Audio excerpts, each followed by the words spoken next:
Hi all, I hope you're doing well and welcome to the Semicircle Film Festival. First thing is first, it would be fantastic if you guys could give me a quick thumbs up in the comments if you can see me okay, if you can hear me okay, and just to make sure that everything is working. So today we've got a very exciting evening. We will be starting off with a great panel discussion where we'll be discussing exactly what makes a good film when it comes to the film festival run and how can you have a successful film festival run. That will be followed by the award ceremony for the Cinecircle Film Screenplay Competition, the Cine Crowd Film Festival, as well as the Cinecircle Film Festival. So we'll be announcing all of the winners of all three of those contests. Okay, so I can see some thumbs up, which is great. Also, feel free to use the comment section on the YouTube Live to network, introduce yourselves, let us know who you are, whether you're directors, producers, filmmakers, actors, or whoever you might be, as well as where you're located. We probably have people from the UK, from the US, and usually from, quite a few other countries. So let us know where you're from and what it is that you do and what kind of experience you have in the film industry. And feel free to use the chat to network. Also, feel free to ask any questions throughout the panel discussion. We will be monitoring the chat. So any questions, we will, let the panel know, and we will try to answer as many of them as we can. Okay, and for anyone who doesn't know, I'm Zibi. I'm the founder of Cinecircle. I run quite a few of these panel discussions as well as webinars on crowdfunding, on film distribution, on the film festival run, and all these other topics regarding indie filmmaking. Okay, so without further ado, I'm going to introduce two speakers that we've got at the moment, Spencer as well as Mark. So I'm just going to bring you guys on live. Hey guys, so first things first, it would be great if you guys could introduce yourself, maybe starting with you, Mark, who you are, what you do, and so on. Sure. Hi, everyone. My name is Mark Brennan, and I am the festival director of the Exit 6 Film Festival in Basingstoke. It's been running for 6 years now and is on Film Freeway's top 100 best reviewed festivals list. So we're not doing too bad. And I've got a couple of other hats as well. One of them is I work also with Genera Films, which is a short film funding and showcasing platform. And most recently, I've joined the Film Festival Strategists Festival Formula as a festival liaison. So if we're talking festivals this evening, which I gather that we are, I'll have a lot to say on that. Great. And Spencer, how about yourself? Oh, I can't hear you at the moment. I think there might be something, you might be either on mute or... Nope, still can't hear you. Oh, no. How about now? Yep, perfect. Excellent. Sorry about that. I pushed the button. So sorry, my name is Spencer. I am from Romford Film Festival. We have 3 festivals that come out of Romford. One is the Eurasian Creative Guild Film Festival, the Romford Film Festival, and more recently, the Romford Horror Festival. So my background is filmmaking, film reviewing, and film collecting. And yeah, we launched the festival about 6 years ago. And as I said, we've kind of added more strings to our bow as we run along. Wow, hold on. This is not a fake Zoom background. This is real? This is? Your background, is it real? Yeah. Oh, wow. Yeah. Okay, I thought it was one of those, Zoom backgrounds. Okay, great. And no one has this much junk. Wow, that's fantastic. Okay, and Athena, how about yourself? Could you give us a quick introduction about who you are and what you currently do? Okay, so I'm a filmmaker and a lecturer in film practice, and I'm also one of the judges of the London Soho Independent Film Festival, which just wrapped yesterday. So as a judge, it's really interesting to kind of be reviewing the films, but also as a filmmaker submitting films, you're on the other side. So being on both those sides, it's kind of interesting kind of dialogue, really. of what makes a great film, which we'll be talking about how they work in festivals. And hi, guys. Hi, Spencer. Hi. Okay. Great, guys. Well, thanks so much for these introductions. So let's get right into it. Perhaps the first most general and perhaps most important question is what are some of the criteria that you use when you judge how good a film is, or when you judge a submission at a festival, or if you have a student's work that you're judging, what are some of the criteria that you use to for example in the best film category to actually decide what is a good film or what isn't a good film? Whoever would like to start. Maybe Mark? Sure. The Film Freeway, the way it's set up and is the way through which we accept film submissions, has some certain categories by which that you would review films anyway, be that cinematography or writing, editing, performance, directing, sound design as well. So all of those things come into play. But in terms of what specifically are we looking for when to program something, I think there's a balance between something that's very competently or very well made versus something that also has some originality to go with it. I think anybody that programs a film festival always wants to be surprised by something. They want to see a film come in they haven't seen before, or show them something they haven't seen before. And sometimes those ideas can outweigh any, for example, production, let's say, deficiencies it might have in some departments. But if the idea is so original and different that can really kind of see it through and get it over the finish line. Likewise, there are films that are superbly made, like in every kind of department, and for that reason alone, you want to include them. But having said that, there can be some films that are brilliantly well produced, but are missing something that kind of stops them from being programmed otherwise. So it really is subjective to the selection team at any festival, what that particular festival is really looking for. But for me personally speaking, what I look for most is something, I'm desperate to see something I haven't seen before. So that's what I personally look for most. Okay, interesting. And Spencer or Tina, do you guys have anything to add? Yeah, I think it's really interesting. Oh, go on, Spencer. Sorry. Yeah. Sorry.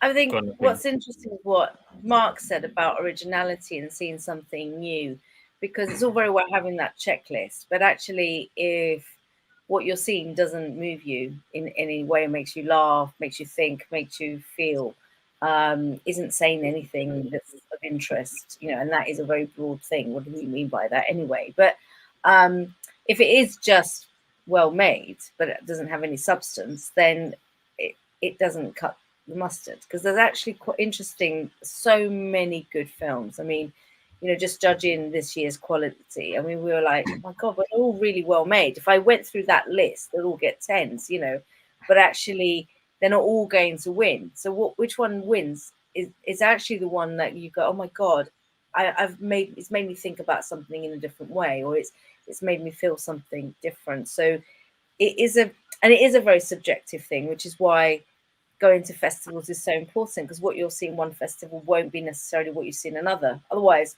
we'll just see the same films whether we go to Romford or Cannes. So it's quite the uniqueness of the festival. I think is really important. It's like each festival does have an identity, and I think as a filmmaker, you need to kind of understand that. Does your film fit with that? Are they going to see the originality of your work? Because not everyone's going to see it.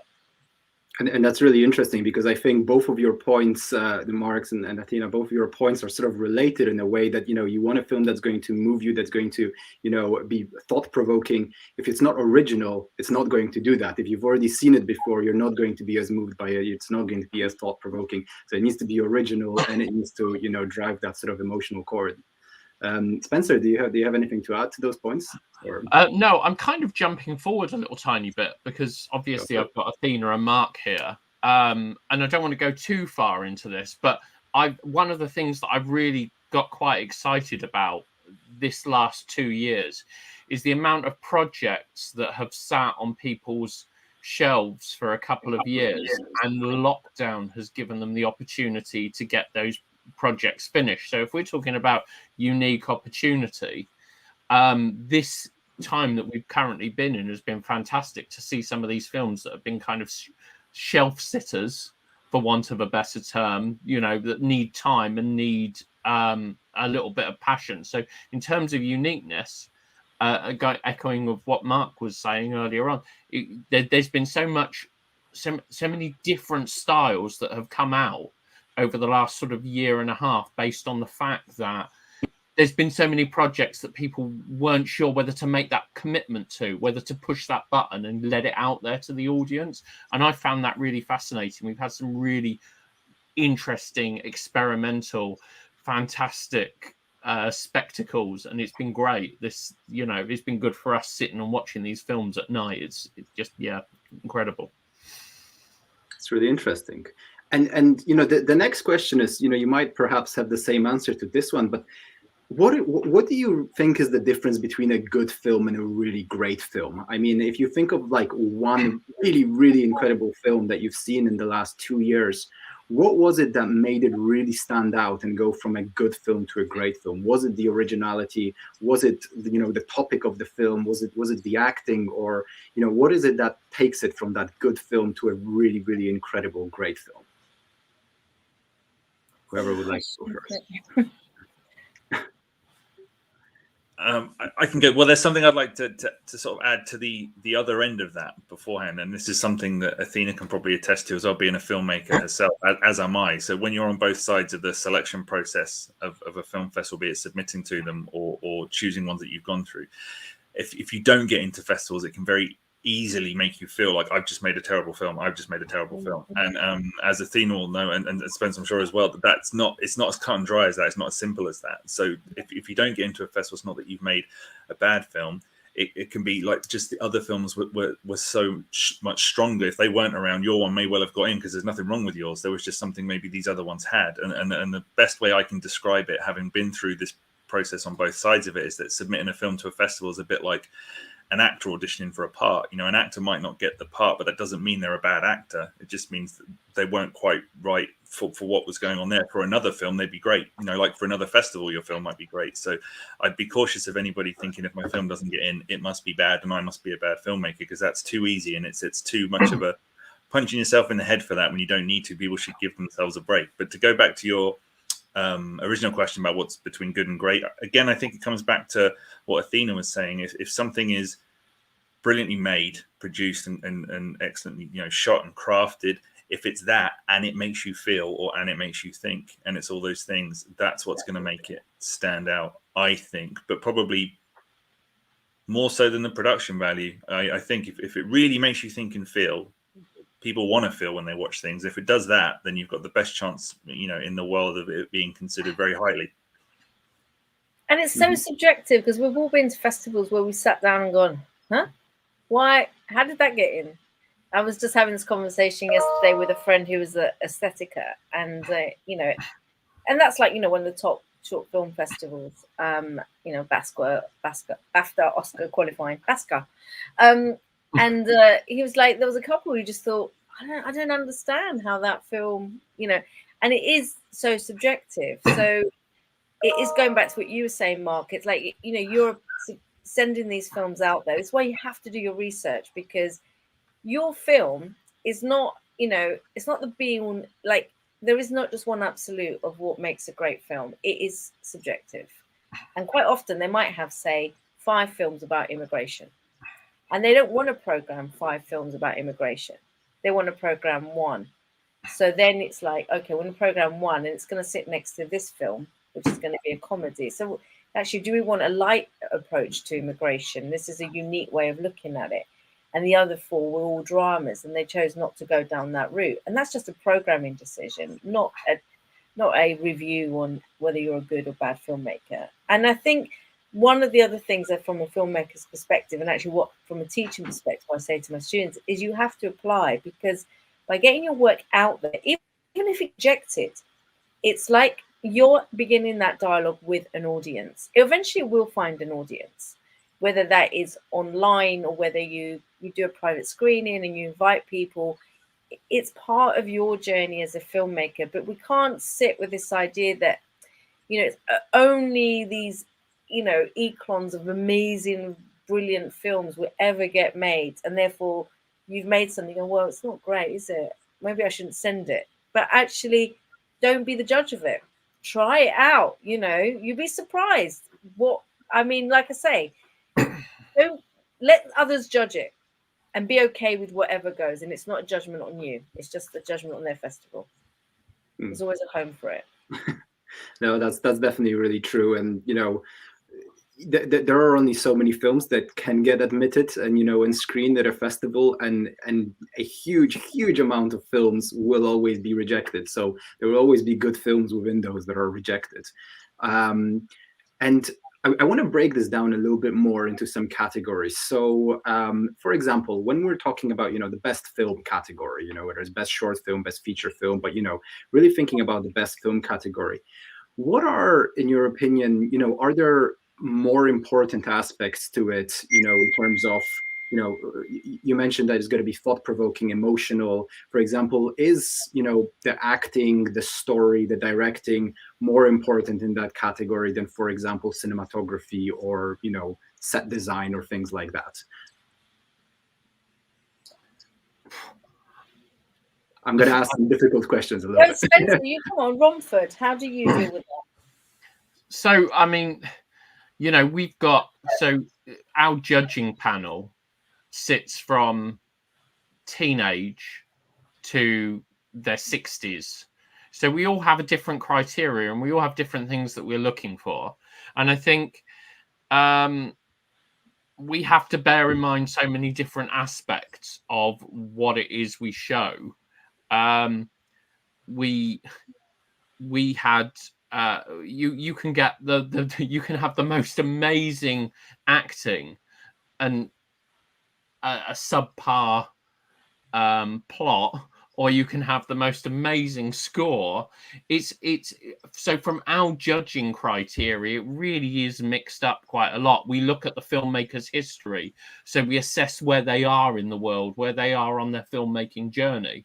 So if we've got a 17-year-old that has made a film and it's got a really good plot, but maybe the acting isn't so good, or maybe the sound isn't so good, we're going to give these guys a try, because we need to both encourage them to make film, but we need to kind of push them along the way. And then they get to meet an audience and they get to talk to people and they get to find out what it is that people like about their film. So as I say, in terms of, I don't think personally, Mark and Athena may disagree with me. I think it's just so many different criteria that you're kind of narrowing this down to. I think it's unfair to kind of favor one over the other based on where a filmmaker is in their journey. Sorry, I rambled a lot there. That's great. And, perhaps let me ask another question. What would you say is the difference between the best director category, for example, and the best film category? Are there, when you think about the differences between the two and the way that you look at the films, what are the different angles? Because, a lot of filmmakers might think the two are very similar. How can it win best film and not best director if it was directed? So Mark or Athena, what do you guys think about this? It's a good question, isn't it? Because the film is everything. It is all those layers.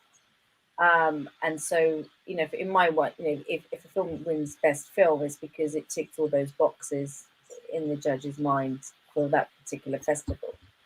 Best director, I think, is where when you look at the material that you're given and the choices that director made, how inspired were they given the situation? So whether that could be that it was like an intense drama, or it could be that they really managed the genre of sci-fi and managed to get the performances. I think you're really looking at how well they're telling that story through the performance, both of the camera but also of the actors in the scene. And that's the testament of the director, I would say, technically speaking. They're that's their job, to direct those two elements. Not to light it, not to decide on the costumes necessarily, have a view, but they are directing the cast and they're directing the camera, where that camera goes, and the emotion, that the story you need to tell. So that's where I would say that when I hear best director, I'm looking for that. Mark? Well, at Exit 6, we don't actually have a Best Director award. We have a Best Film award, which, in our kind of opinion, kind of is one and the same. You know, with when it comes to a short film, you know, we have other award categories for editing, cinematography, performance, and writing. Just those ones so far, and Best Film, because I think so much. I mean, it's true of feature films as well, but so much of a short film is sort of the embodiment usually of what that director has brought to it, because it's such a small passion project. Like, by definition, you know, it's that's that director that I know producers and writers, other people as well, obviously, but short films are known to be the calling card of the director. So much of it is about them anyway, that it makes sense to us, or at least the way that we've set it up, is that our best film kind of implies that it's the one that's the most well directed, where all those layers, as Athena was talking about, have, you know, they've just ticked every box all the way down. But to try and preempt what that is, or what a festival's looking for, other than saying do all the things as well as you can, is a really tricky thing to try and do, because even festival programmers, I would argue, you could ask them what we're looking for, and I think the truth a lot of the times is, well, we'll know it when we see it. Like, so it's harder to say you should do this, because we can look at a bunch of films that have been presented to us, and once we're like, okay, these are the ones we're going to be choosing from based on this selection, these are the ones we're going to be looking at for these categories or these awards, not in general about filmmaking because they've done this. It's kind of, these are the ones that have been presented to us. These are the ones we're looking at. So what do we think about this particular round of films? And again, it's like, there is no magic formula, because I think if there is a magic formula, we'd all be, you know, everyone would win Cannes. We'd all make a Cannes or whatever the accolade of the best short film in the universe is. So that doesn't, you know, I think it's a really, like you say, Mark, I totally agree. When you see it, you know it, and it's in relation to what you're seeing. It's in relation to what's going on in the world. You know, we're living in a specific time, so you get a certain view on that world, and it hits a note. You might watch that same film in 5 years' time and go, what was that about?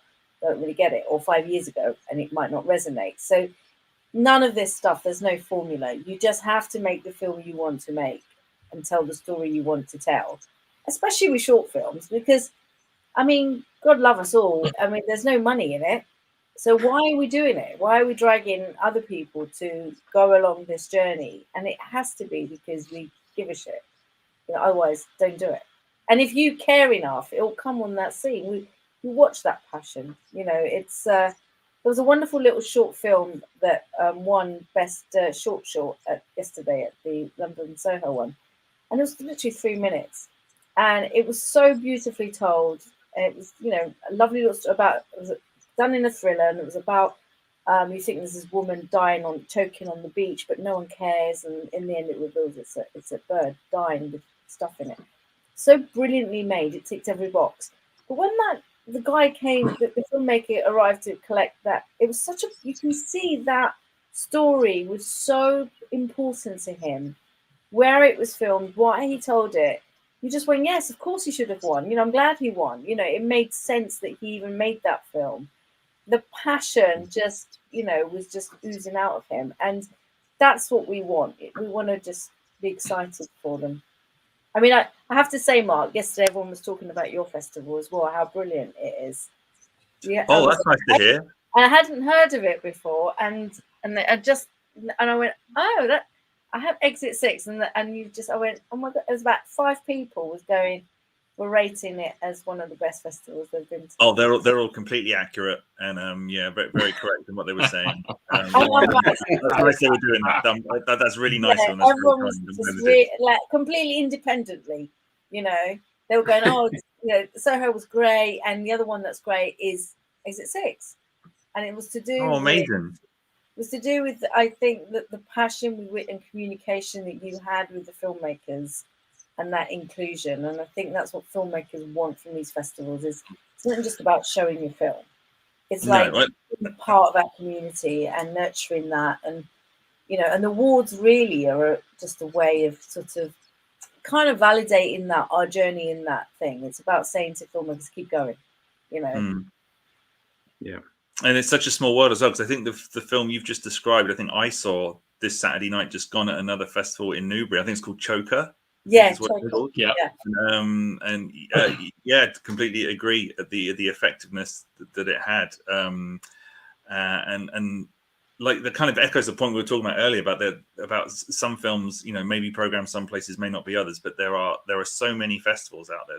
There is a home for so many films, more than what people think there might be, which is why I don't think anyone should ever try to make a film and they're aiming at a certain festival. They should just tell your story first, and once your story's made, then go out and see what festivals are looking for what, and then see what happens. But I'd be reluctant or reticent to advise anybody to go, I'm going to make a film for this festival, because why do that to yourself?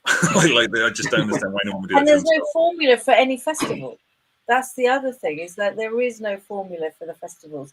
And the top end, there is a hierarchy, but those ones, unless you're with a sales agent and unless, you come from a certain kind of, ecosystem of film, it probably won't get in anyway. So, make the film, tell your story, your audience will be out there, build it and they will come.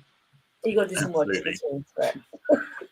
And the wonderful thing about film festivals is, naming this film again, Choker, is the longevity that a short film like Choker can have through the film festivals. Many people think that you're limited to this time base of 12 months because they base their criteria on maybe Cannes or something like that. But I mean, we had Choker in 2019, I think. So, and then I've watched it, travel across the world. And it's been fantastic to see the impact of that as it zipped around the world, and the impression, and obviously the awards, it's swooping up all over the place. Yeah, I mean, that's important. It's important that people realize that you don't just make a short film, and it goes out there for a short period of time. These films are literally touring almost continuously and can do for many, many years. And they open up doors for subsequent work. I mean, we had a situation where, we were screening at the Barcelona Film Festival in L'Hospitalet. So it wasn't a long-running film festival. It wasn't a main short film festival, but I got a good vibe about it. I was in Barcelona. I thought, I want to go to Spain. I was in lockdown, so anywhere outside of Britain, I was thinking I would love to go. So we applied and got in, and lovely, but we didn't win. But we had a producer walk in who loved the film, and now we're making it into a feature. So these things happen because you turn up to your film, and you need to see your film as a kind of you're its caretaker. You've made it, but you're also its caretaker. You need to go and speak for it sometimes and support it on its journey, because that dialogue about the work is as important as the film itself. And the narrative of yourself as a filmmaker through that work is as important as the narrative in the film. And I think it's to see film festivals as part of that kind of your journey as a filmmaker. They're not just spaces to screen films to, rooms of people. That's just one thing. I think it's meeting other filmmakers, discussing films, give ideas, make us grow, and create this lovely community that we can all, we feel part of, and it sort of validates why we're doing this every day. Yeah. So I have one more question about the sort of specific categories, and then we'll move on to the next topic, which is let's take, for example, cinematography might be the easiest, sort of best cinematography category. And to what extent do you just look at cinematography within that category, and to what extent does acting and and directing and everything else actually come in? Like, can you, within those more specific categories, do you really just look at that category, or is it the film needs to be good as a whole in order to be considered for one of them as well? Well, I can say for what we do at Exit 6 that we definitely look specifically at the category. Like, the way it works at our festival is that we usually program around 40 to 43 films each year. 6 will be in contention for best film, but every other film in the official selection is up for the other categories, because there might be a film that hasn't made the top 6, but it's amazingly shot. or it hasn't made the top 6, but there's a performance in it that's outstanding. So in our case, we really do just look at the specific category, and it's not kind of reliant so much on any of the others, because we've been watching enough films now to kind of know to single out the thing that we want to see, kind of thing. So in our case, it's we really do look at the individual department in that regard. I think it's important to respect those categories when we're talking about awards at short film festivals particularly, but also feature films. But because otherwise, if you're just always looking at the wholeness, then you'll always get the same film winning every category. And what is really important, I think, at festivals that are dealing with emerging filmmakers, because anybody doing short films is an emerging filmmaker, is that the opportunity that the awards get spread is, I think, a good responsibility to have. So, by having cinematography and director and best film and best screenplay and music and performance, etc., is that you allow more films to have an accolade, and it isn't just the same film that wins all the prizes. I always feel that's always a kind of cheat, because it kind of diminishes, the possibility of sort of lifting up other filmmakers who, you'll see or have great, really inspired cinematography, and it's a shame they don't get that award, or they don't, it's just spreading the love a bit. Yeah. Okay. And now I've got a sort of, I'd like to move on to the topic of the sort of trends and in general the industry landscape. And first question is, are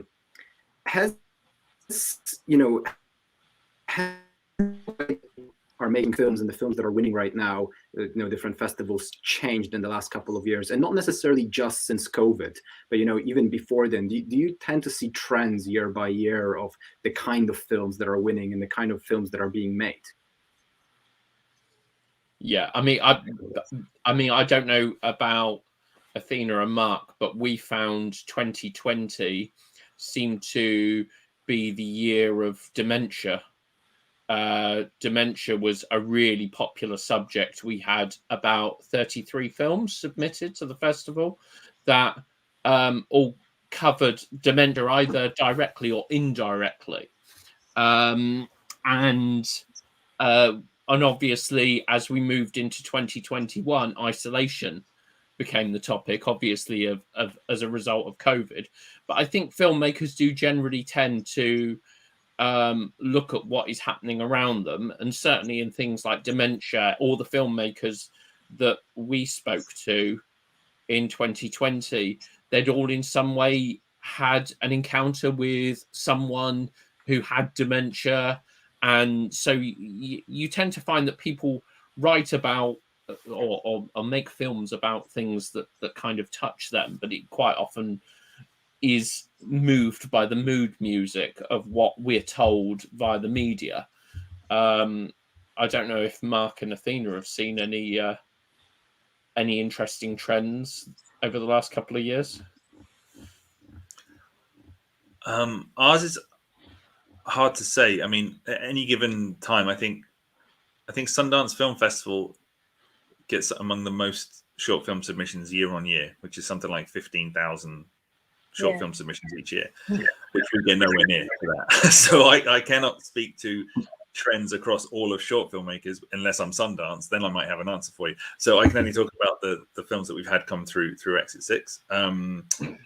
This last year, we had our festival this year in September just gone. So we were showing films that would have been made leading up to this summer just passed during 2020. And unsurprisingly, we didn't have as many comedies as we normally would get, because I think everybody was not in a very funny mood last year. Certainly, that's a trend we saw this year. I do think some filmmakers have become a bit more savvy about runtime, and we're seeing shorter runtimes in films, because we have a rule at our festival anyway that the maximum duration of film can be submitted is 15 minutes. So, and I think anything over 15 minutes is hard for some festivals to program, because that's a long running time in a finite amount of time you're going to be screening films in. So I think some filmmakers are now, they've got a little hip to that, with some festivals, and they're now deliberately making something that's like under 10. So we have seen the average runtime of films start to come down from when we first started, where they were all like 15 minutes on the dot. Now they're coming right down. This year we had one that was 60 seconds long, which we haven't had before. But that was kind of a more technical trend rather than a genre trend, I would say, that we've had. That's really interesting. Tina, do you have you noticed any trends in the last couple of years, or? I think I look at it. I come to it as a lecturer in film practice. So my students, so they've gone from looking at themselves over to looking at the world. In the last 4 or 5 years, I think that's a different trend. I've noticed that. So where they're all being sort of self-anxiety induced, kind of, me and my poor self. They're now about the world. A lot of dystopian world. A lot of dystopian, sci-fi kind of stories coming out. So that might be more about where we are. So I think, and it's not surprising that, art reflects where we are in the world and what's going on. But yeah, so these issues do play out. But I suppose I'm not, because I'm not, where Spencer is, or Mark, where they are, and Spencer's, be running longer with your festival, you'll be able to sort of gauge that in a different way. And have any of you noticed any differences in terms of what filmmakers focus on more now? Sort of the question that I asked you at the start was, what makes a great film? Do you think that what a filmmaker values or focuses more on during the films has changed? For example, say from, really focusing on cinematography, focusing more on acting.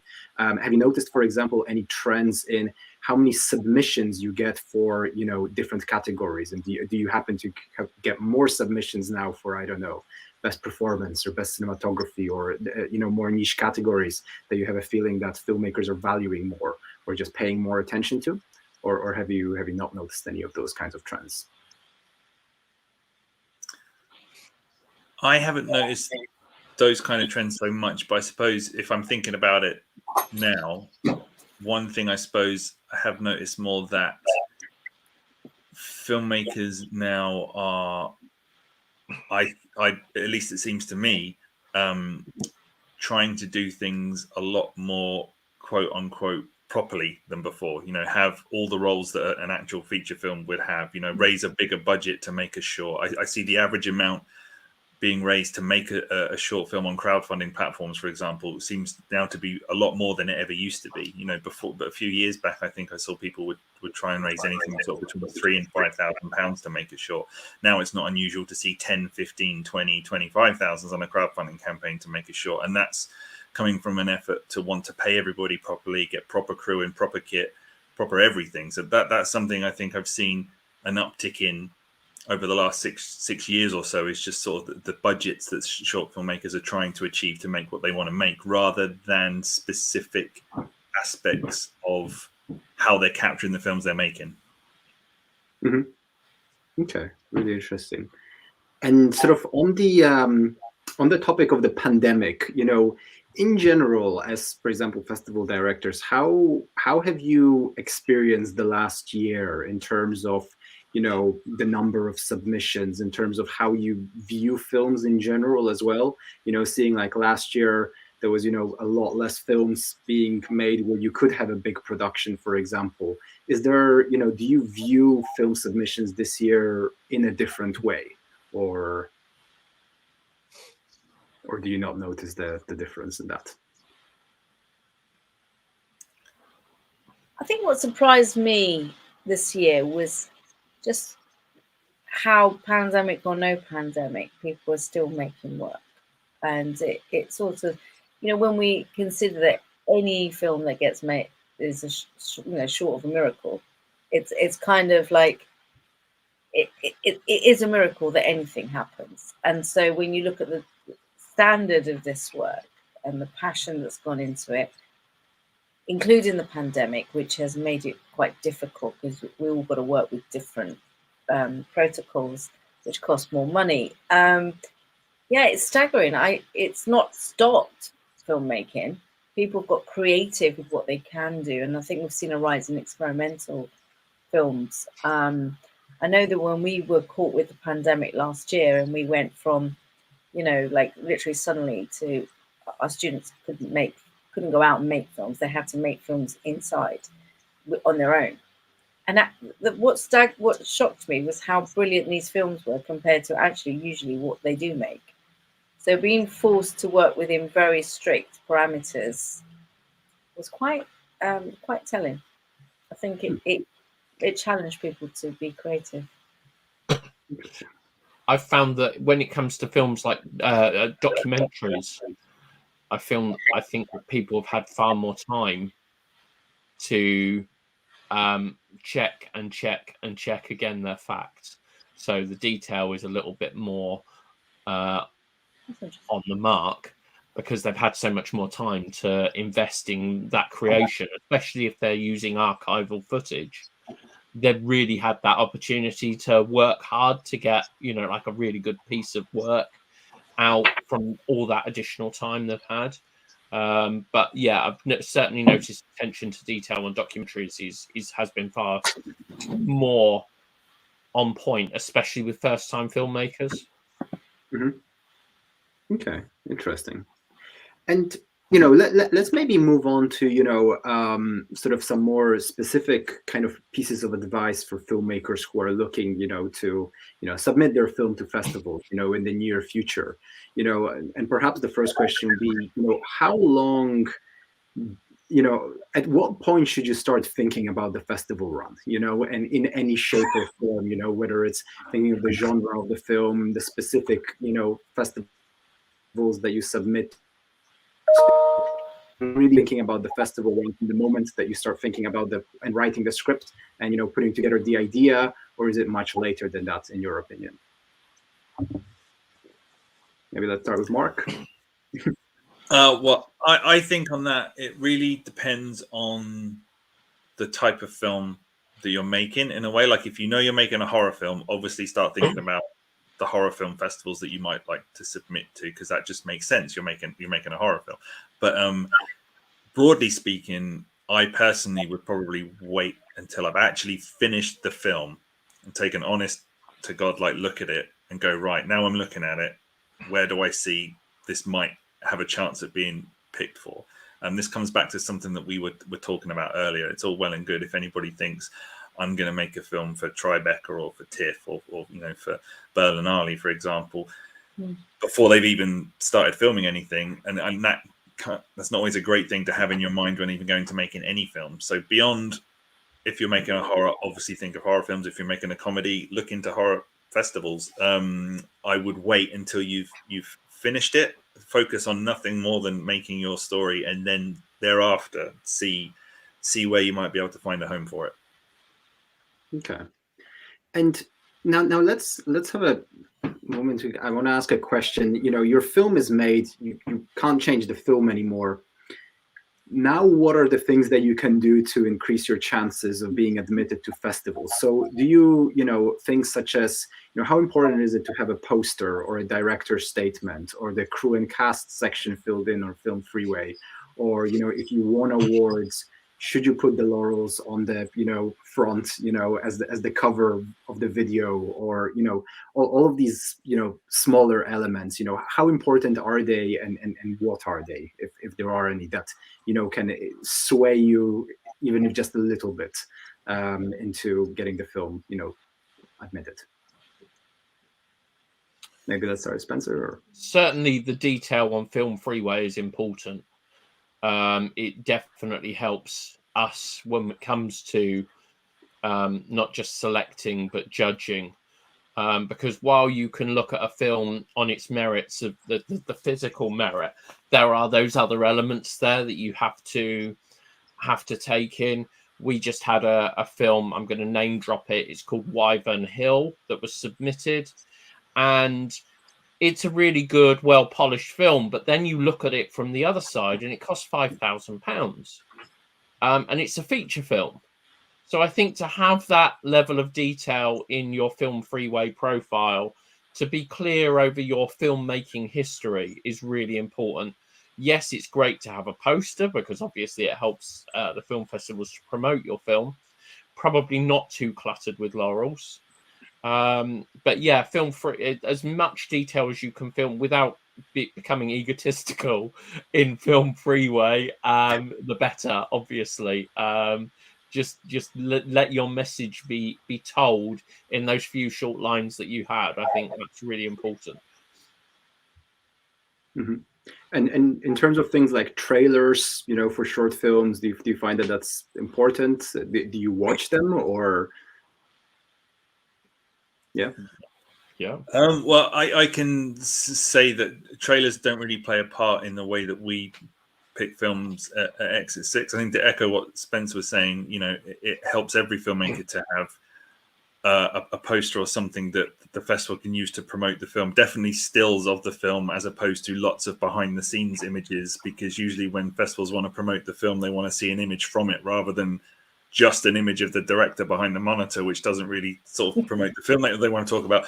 All these things are incredibly useful, and filmmakers should get into the habit of having to hand for their films. But I think the best thing that a filmmaker can do to help their film beyond the quality of the film itself is to just really know which of the festivals they should be trying to get that film to, because there are over 10,000 festivals on Film Freeway alone, and that's not the only film submission platform that's out there. Of the 10,000, I'm pretty sure most people don't know what 2,000 of those 10,000 are, for example. And there are so many festivals out there that people won't have heard of, that they can have a genuinely brilliant festival experience with, having not ever heard of that festival before. Athena said herself she hadn't heard of Exit 6 before this weekend, but I can promise if you'd come down, you'd have had a great time. It wouldn't just be like somewhere where the film was picked. You would have had I know. a really good time. Committed. I was so so on a waiver. What I'm trying to say is that that's the best. I think the best thing you can give your film is research what's out there, find what's the most appropriate or complementary home for your film that there can be, even if it's festivals you've never heard of, but you've read up about the kind of, you've seen what they've programmed previously, you've seen the reviews on Film Freeway that show this is something people have been to, they've had a good time here. I like the look of the last year's lineup. This looks like something where my film fits into. It's that kind of legwork and research that I think will get your film gives it the best chance of getting the selections, which is ultimately what a filmmaker wants. I think, yes, it's nice if you can get into a big festival that everybody knows the name of and everyone will recognize it when it goes on your laurel, but you can have an absolutely brilliantly rewarding festival run and not get into any one of those festivals if you know where to look. And this is where, if my phone's not lighting up already, it probably should be. If Katie McCullough at Festival Formula is watching, she'll say, "Tell them about us," because that's what Festival Formula do. It's a festival strategist company that know the circuit inside out, and we look at everybody's film individually and kind of look at its merits and think, okay, looking at this film, what it's about, the way it's made, the voice it's got, these are the festivals we recommend that you submit to based on the experiences we've had of dealing with these festivals. And sometimes filmmakers can be like, "What? I've never heard of that. I've got no interest in submitting to it." And then they do and have a great time. But I think that is the best thing any filmmaker can do, is just really know the circuit more than they do when they begin, and research. And that's time and that's effort, and that's why Festival Formula is around to help people with that. But even if you don't use a company like Festival Formula, that's what you can do. It's look into the festivals and find what's the best fit for your film. Yeah, I totally agree. I think a lot of the time people just sort of apply to the top 100, and want it to be BAFTA or Oscar qualifying, etc. But actually, that might not be the best place for your film. And do the research. Go to festivals. I mean, wherever anyone lives, there is a festival happening at some point in the year. Whether that is online now, but most are sort of coming out of the shadows. And go. And I think that's the best place that you get a vibe for what that festival is about. You may turn up and it's like tumbleweed rolling. They haven't bothered to put any posters up of anyone's films. They don't know what's going on. And then you go, well, that's interesting. Is this the place for my film? And it might not be. But the reviews are key. And I think there's filmmaking community. They really, we use those reviews to not necessarily slag off festivals, but the ones that are good, they get a good review. I think that just on that, there's something I'd add about that I've like observed for myself about the reviews specifically on Film Freeway, and I think a lot of people don't like to badmouth events. So you can find an event that has all 5 stars, but it's only maybe got 3 reviews, but it's been running for a few years, and you think if after a few years you've only got 3 people that have said nice things about you, then even though you're a 5-star festival, that's something to consider. So I think it's worth looking at the number of positive reviews versus the number of years that festival has been running, because you're unlikely to find a 1-star review and someone slagging off this event, because you just don't see that. So that's just something I've noticed for myself that I would offer as a tip to people looking. That is so true. I have only privately badmouthed the festival to them, but not public. Like, not badmouthed it, but sort of said, "Look, this has been privately constructive about my experience, but not made." You don't click public; you click private, because I know that for festivals, it's also a struggle to get it happening. Because my experience was X, it doesn't mean that the festival is crap, but that's an opportunity for them to enter into dialogue, and in cases that does. But I agree. Look at the numbers and look at what people are saying, and if there's a consistent message coming through, I think you get a sense of it and go, and hear from other filmmakers where they're sending films to, see what wins. Like we're talking about Choker winning all these festivals since 2019, but if you've got a film that is as powerful as that, or is doing that, you can look at where they've gone and use that as your strategy. If you can't afford to pay for a strategist like Festival Formula to kind of, navigate you through the labyrinth of all these 10,000 plus festivals, but don't just send it out into the ether and hope for the best, because that's a lot of money. Maybe stupidly spent. It's a lot of money, and it's unfortunately maybe like a lot of emails that are a kick to the nut every morning when you wake up and go, oh, another rejection, and that's a lot of emails you could have spared yourself by not going there in the first place if your film wasn't a fit. So that can be a real mental health bashing on a filmmaker, getting all those rejections. I've been through it. I get those emails and just like, God damn it, and that's my day ruined, like kind of thing. So I try and reduce those kicks to a manageable number as much as possible. And it's true. Everyone always says, filmmakers need to deal with more rejections than, in a year than most people need to live with in a lifetime, because people get a job, they have it. And for us, it's just constant rejections, right? Until we get one that's not. And I want to ask one more question, because you guys mentioned something interesting about, trends. So, the question is, and you probably won't have a straight answer to this, or I can predict what your answer will be, but should filmmakers jump on current trends such as isolation or the pandemic, or not? Because what's really interesting is that I think a lot of filmmakers will think, well, every single festival is going to want a film about isolation this year, so that's a great trend to jump on. But I think it's Spencer or Mark who said that you got so many films in that certain category that it's actually harder to stand out. So what are your thoughts on that? Spencer, I see you.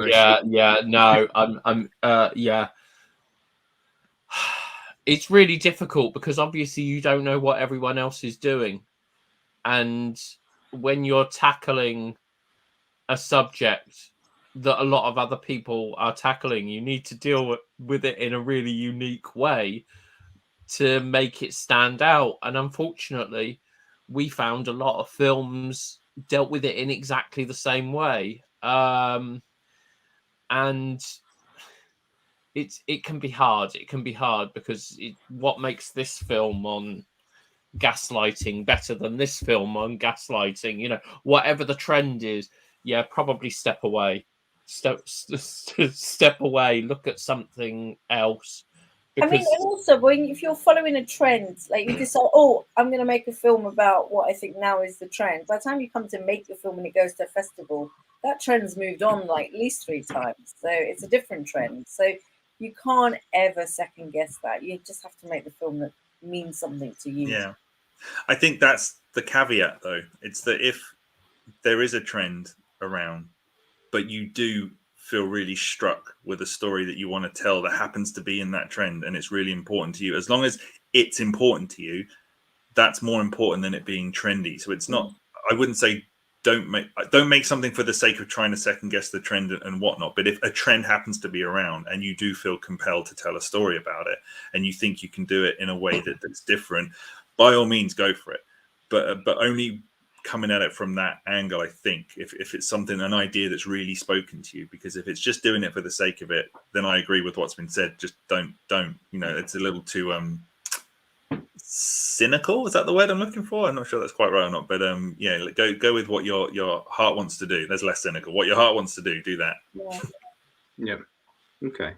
And we've got a couple of questions here from the audience. The first one is, how can one really get into producing or becoming a producer? And maybe more specifically, if you don't have the funding, how can, as a producer, how can you stand out? Because what's really interesting is that as a director, you can have very little budget, and you can make a great short film in one room with one actor, and people will think, what a great director, what great acting.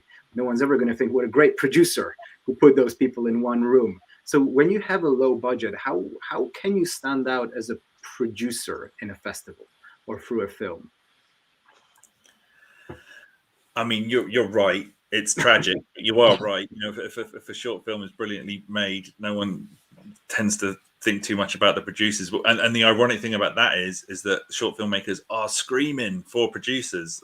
Most of the tweets I see are looking for a producer for this, looking for a producer for that. They're like gold dust. Like at the moment, they really are so sought after. But in terms of what can the producer be doing to help the short film most, it's stretching every penny of what few pennies there are to get the film made. It's being very much a right hand to the director throughout the process, and in my opinion, taking as much as possible off of them in terms of the logistics of the production, so that they can concentrate on the storytelling. So when it comes to putting when it comes to the schedule, like I say, logistics and travel and buying props and getting kit delivered and all those things that are around a film set, as much as a producer can be involved with those, if they want to be a hands-on producer, that is, rather than someone that just goes, here's $5,000, go make a film. If anybody knows of them, keep them forever. Yeah. But on a short film, share them out. Yeah, just share them out. But on a low budget short that they want to produce, just get as much of the stuff done that needs doing, so that the story can be told. That would be the advice I'd give. And also, I think adding to that is, like, going back to the question, which was about, how do you stand out? Well, are the filmmakers, directors looking for, because producers are in low demand, in a high demand, and there's low, going around. So everyone is always looking for a good producer. So if you get yourself known as a good producer, and that means doing everything that Mark said, which is like being able to get a project off the ground and being creatively about how you approach the finance aspect. It isn't just about applying to the BFI and getting rejected. It's looking creatively around how can we make this film? So the director can be focused on, thinking about how they're going to tell the story, and then the writer can do the writing. It might be the same person, but you're thinking through all the logistics of getting that made. And if you do that successfully and that film is made, that's your win. Now then you move on and you can move up. And actually, yes, it's easy for a director. Actually, it isn't. It's actually easier for a producer, because you just need a couple of good projects under your belt and you can rise very quickly, because there's such a demand for producers. So don't be afraid. And actually, start, if you've got a friend who wants to make a film, make it happen for them. Be their right hand wing person and go, okay, I'll start a crowdfunding campaign. I'll write some letters. I'll think about sponsorship. I'll find a location and we don't need to spend any money on. I mean, I'm producing a friend's film, which we're shooting in December. Like, the budget's $2,000. But literally, I walked past an empty pub on my way home and I rang up the property management company, just spoke to them for about until, and I think the only way they can get me off the phone was just to say, okay, you can have it for free. So I mean, we got it for free. We're not paying for space. we'll do what we have to, but it's just £2,000, which was crowdfunded. So, you know, there are ways. You need to find the creative ways of making a film, but your win is a win. Yeah, People definitely. recognize And that's a great example as a producer as well. I mean, imagine being that director receiving that phone call, and by the way, I've got us a pub for free. Oh, amazing! You're brilliant. Like that's exactly like what it is. Like for sure. So all of that, and you mentioned there about crowdfunding as well. I mean, that's a job in and of itself, running a crowdfund campaign if you're going to be doing that for a short film. So I mean, I a part of me kind of predicts in the future that short films might start having a crowdfund producer and then the film producer, because some people are very, very good at running a film set and organizing all of that, but not so great at being on social media, and they might not even be on Twitter, but they're a brilliant producer. So you might have some people that are great at the crowdfund stuff and then team up with somebody else who'll do the film side of everything as well. But if anyone isn't a producer and is looking to be one, it's just all about problem solving, and whatever problem you can fix and whatever solution you can find that helps the director do what they want to do, they will love you for it. And they will tell all their other filmmaker friends, my producer's great, and then they will love you for it. So it's just fixing what's in front of you as much as you possibly can. Yeah, and if you don't have the answers, find the people who do. You don't have to do all of this stuff. Mm-hmm. You can find a creative way of getting the right people to do the work that do it better than you. There's no point, you know, like Mark says, if you can't run a crowdfunding campaign, don't do it. But you know what? There's management students wanting that experience to showcase that they can run this successfully. Bring them on board, get a strategy going. They love all that stuff. Yeah. You need to be managing the all those different aspects of it, but not having to do everything necessarily. And I think there is a sort of sometimes a misconception that producers are not meant to be creative, or that they're just there for logistics. And I actually think that they need to be you need to be a very creative person when it comes to problem solving. And like you said, you know, finding creative ways to get things for free, finding, you know, creative ways to, you know, find the different grants, find the different, you know, ways that you can get, you know, food for free from Tesco, for example. There are ways, you just need to find the creative ways of doing it to, you know, have those cost-cutting solutions. They don't normally happen through an Excel spreadsheet, but through creative thinking. So it's definitely important. I think the key role a producer does, for me, my definition is really the facilitator of the vision of that project. You're creating the environment that everyone else can actually do their job to create it. So whatever that is, that's what you do, you know, and that requires a lot of creativity. And it might mean that you give notes to a script. It might mean that you give notes on an edit. You know, you sit and you hold your time, but you're an important element to that creative process, but you're facilitating it. Yeah. And making it happen. And we've got another question for writers over here, which is, you know, does winning an award as a writer, or winning a script competition, really help writers in the same way that it helps directors to win, you know, a short film festival, for example? Do you find, or I don't know how much experience you've had with this specific example, but, you know, do you find that really winning, you know, screenplay contest helps the writer just as much as it helps directors to win a festival? There's certain competitions, if you win, it does. The top ones, definitely. The other ones, they will help you, give you confidence and hope, which may be, you know, what you need to keep going. They are good in terms of practice to give you a sense of delivering and just having deadlines. But if you win at a festival, you know, and having won at, you know, a writing award at festival, they don't really, I haven't found they've opened doors. However, it's a great way of introducing yourself or the project if you want to take it further. Does it make it happen more? Maybe not, but it gives you more confidence, and it makes you feel like you have the right to be in the room. We always have the right to be in the room, but, you know, we all need sometimes little crutches to give us that sense of, oh, at least it won an award, I'm not going crazy. But it's just a part process. It's worth applying to those contests. Do your research on those as well, because there are a lot of charlatans out there and take your money and don't give you anything back.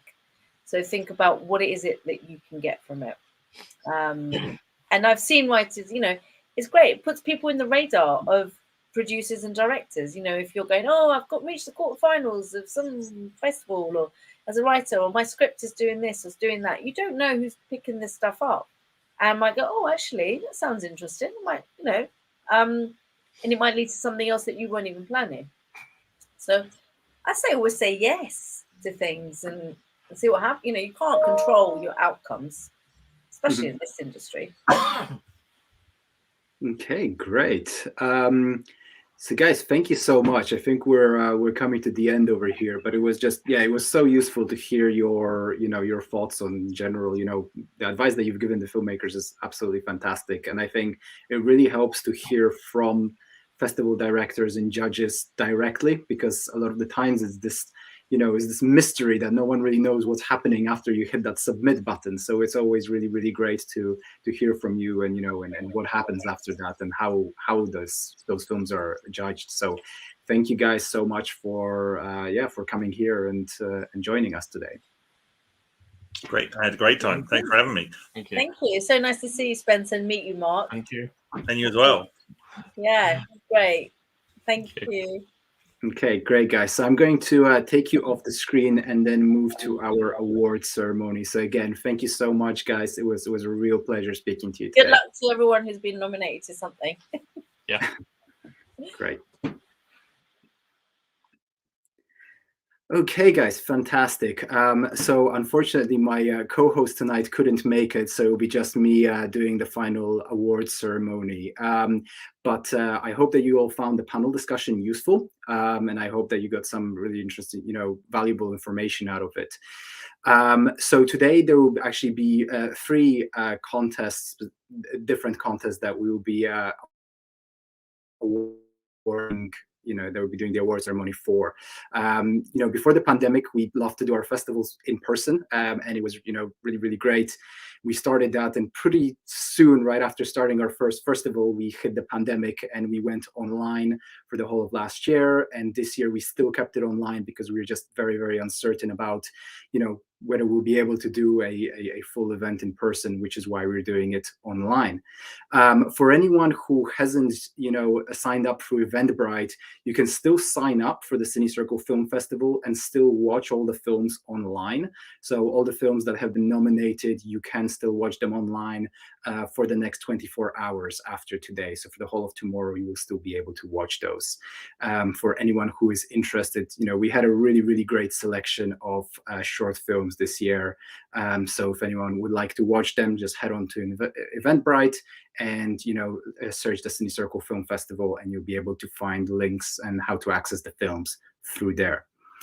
Okay, and now I'm just going to head over to naming the winners. You know, like I said, my co-host, I really wish he was here. We had a bit more of a discussion about the films.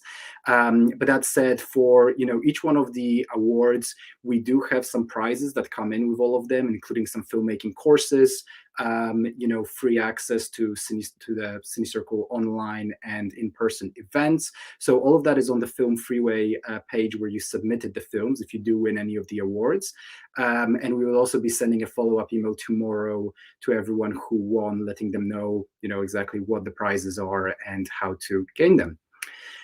Okay, so we are going to get straight into it, and I can see, I'm glad to see some people have watched the films and love them, which is fantastic. Okay, so let's get straight into it. Just set this up. Okay, fantastic. So we are going to start off with the Screenplay Contest, which, yeah, we saw a lot. We read a lot of really, really great, you know, scripts this year, and we've got 4 winners from 4th place to 1st place who all win different prizes. Again, which will be, you know, letting you know tomorrow exactly what those are, but they're also on the Film Freeway page.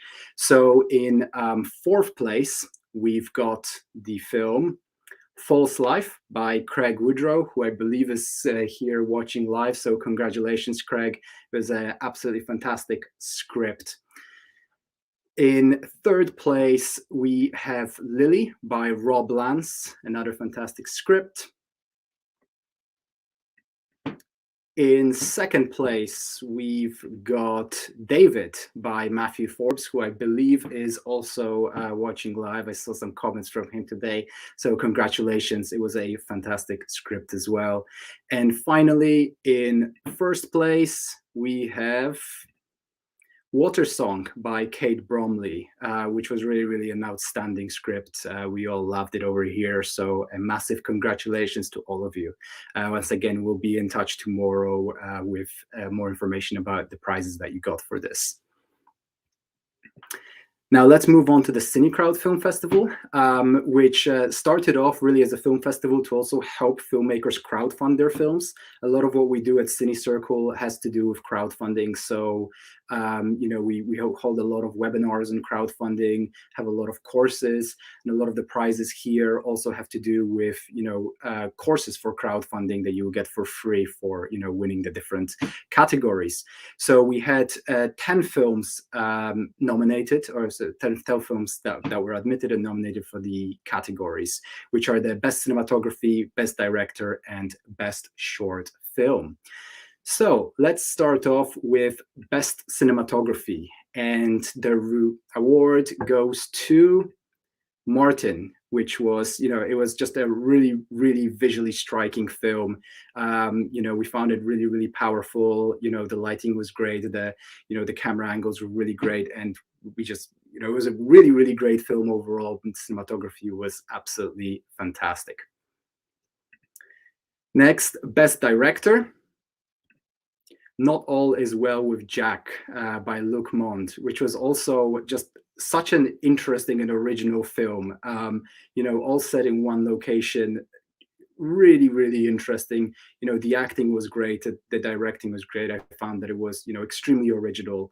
We mentioned today in the panel discussion how important originality is, and I think it was original, but it was simple yet really powerful at the same time. So I would definitely recommend watching this. As a great, great film that was shot in one location. You don't always need, a lot of different locations in order to shoot a great film. So this was a fantastic example of that. And finally, for the Best Film, award goes to Skip Her, which was just a really beautiful short film as well. I would really recommend watching that if you haven't done so already. Really fantastic acting. The cinematography was fantastic. The story was great. The acting by the main little girl was also just, really incredible. So wonderful job to all the filmmakers who were involved in this film. And I'm going to move on to the Cine Circle Annual Festival, where we've got 5 categories. So we also have Best Cinematography, Best Director, Best Film, and also have Best Male and Female Performance as well. So we're going to start off with Best Cinematography. And the Best Cinematography award goes to The Stranger, which was honestly a really incredible film. The production value was, incredible. The acting was incredible. The costume design, everything just, was absolutely fantastic. It really did feel like you were watching a feature film. It really had that sort of feel to it, and it was an absolutely fantastic film. So congratulations to everyone who was, on board of this project.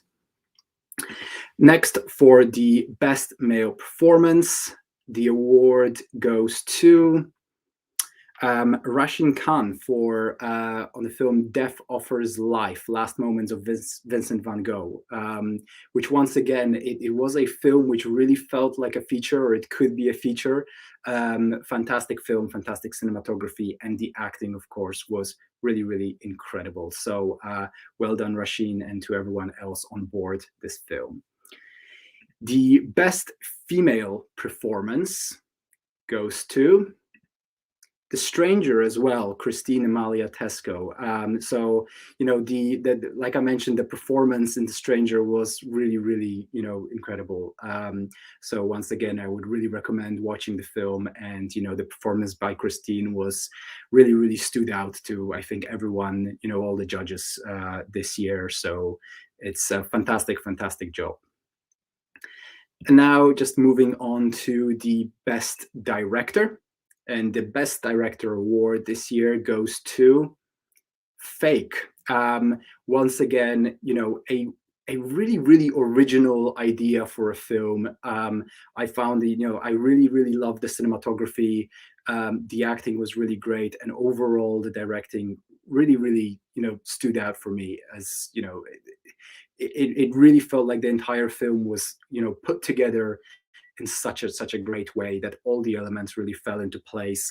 And a lot of the judges felt exactly the same way about the film, and that's why I won. And finally, moving on to the best film of this year's festival, and this award goes to Under the Ladder, which was just another one of those really, really original films that, based on this horror genre. But it was, the main performance by the main actors was, really great. There was also, a young actor who, did an absolutely incredible job. But, everything from the cinematography, from the way that it was made, the music, everything was put together just beautifully. So, huge congratulations to everyone who worked on this project, because it was really incredible. So once again, we're going to be announcing all the winners once again via email, and we will be getting in touch with everyone who won, letting them know, how they can collect the prizes for their awards. So I just want to take, another, just a minute to say thank you to everyone for joining us today. Thank you to everyone who submitted their films and their screenplays, over the last year. We're really hoping that next year we will be able to, do the festival in person, like we did back in 2019, where it was filled with pitching competitions, live screenings, networking sessions, panel discussions, courses, and so on. So we're really hoping that 2022 will be the year for that once again. So massive congratulations to everyone who won the award, was nominated. And once again, just to sort of echo what we've been discussing in the panel discussion, for anyone who didn't win, it doesn't mean that your film wasn't good. It just means it wasn't, these films simply stood out to us even more this year. So definitely don't feel discouraged because of that. It's not a reflection, just your film, and keep making films, keep submitting them to film festivals.